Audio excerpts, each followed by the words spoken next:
Leslie Lookout Park, a brand new, but a bit fake, beach sandbox in Toronto.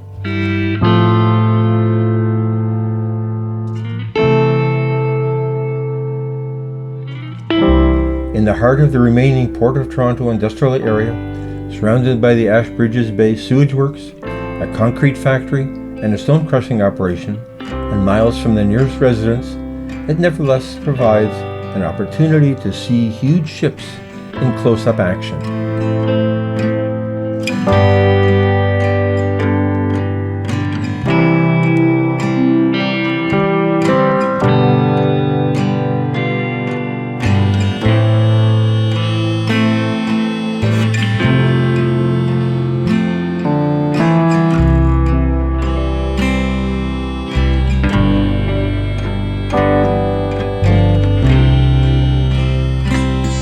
It's a bit of a climb to get to the observation tower, but the view of downtown Toronto is fantastic.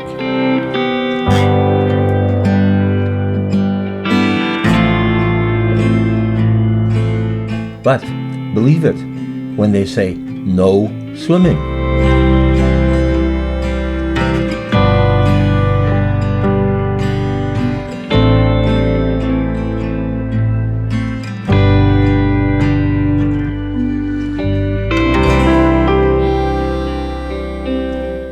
Leslie Lookout Park.